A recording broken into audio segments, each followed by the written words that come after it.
Hey guys, I'm Jessie, and welcome back to Reading, Writing, No Arithmetic. Reading, writing, no arithmetic. Reading, writing, I am bad at math.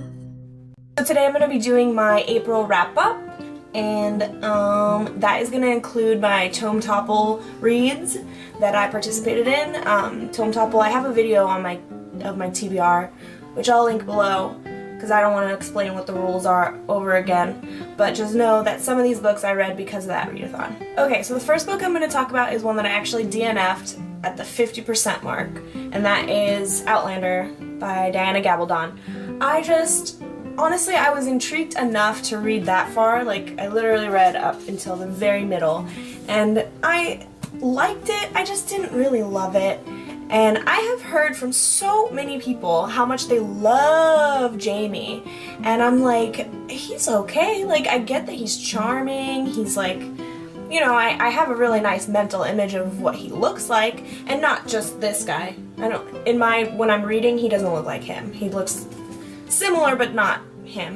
But anyway, I didn't really love his personality that much. I didn't hate him, I'll say that much, but would I want to date him? No, I'm good. I would more likely date her than him, if I'm being honest. Oh, and this was one that I read for the Tome Topple readathon.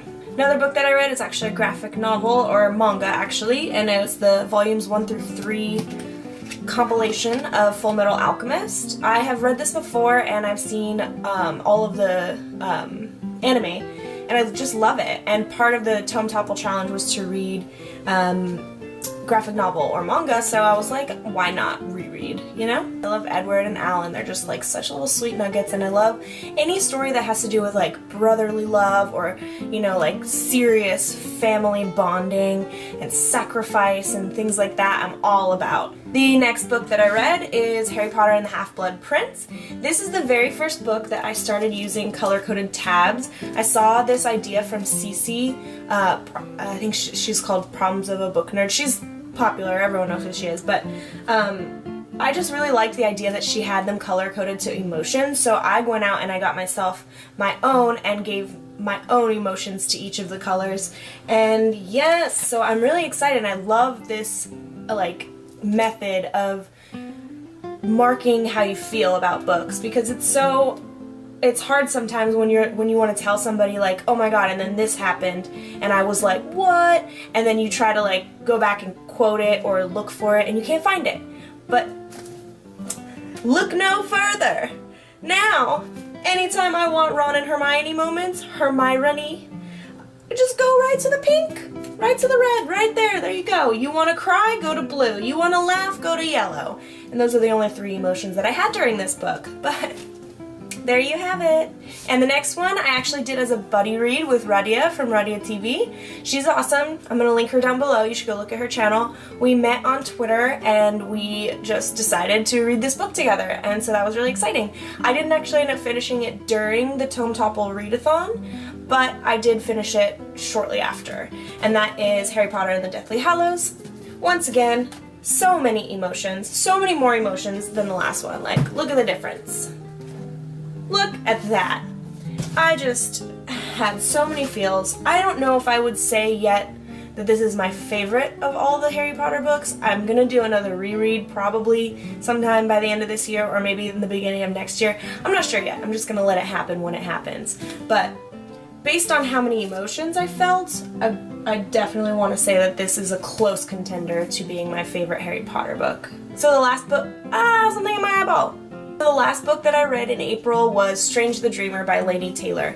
I picked this up because a lot of people were talking about it. A lot of people were actually reading this for the Tome Topple readathon, but I didn't pick it up until after that. It took me 2 days. It's a pretty long book. I think it was like 600 something pages. No, 500 something pages.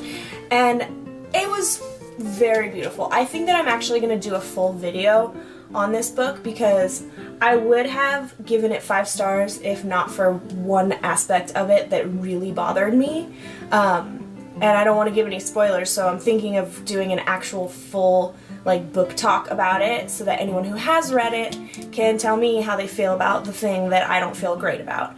One thing that was really creepy that I want to mention is that while I was reading this book, keep in mind, I have not seen a moth in months. Like, I can't even remember the last time I saw a moth just like in life. So while I was reading this book, it took me 2 days.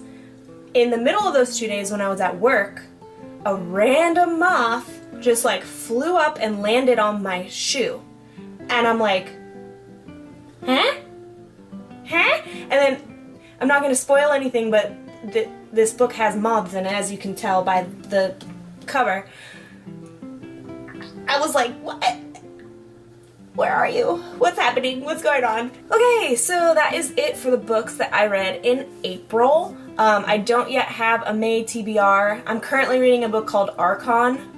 It's in the living room, so I don't feel like going to get it, but it's like an angel demon book. I love books like that, and it's been a while since I've read anything like that, so I was just like, why not? Let's go back into it. Let's do something I love. So yeah, so I'm still deciding what books I want to read. I'm just gonna kind of go with the flow. There's a couple books that I'm looking forward to, like When Dimple Met Rishi, which I don't think comes out until the 30th of May, which is annoying. I also, I really want to read Geekerella. I'm not sure when that one comes out. But yeah, I just have so many books on my TBR behind me. Like, most of my books on my shelves are my TBR, except for like a couple shelves that are designated as like my favorite series and whatever. In the meantime, thank you for watching, and I will see you in the next one. Bye!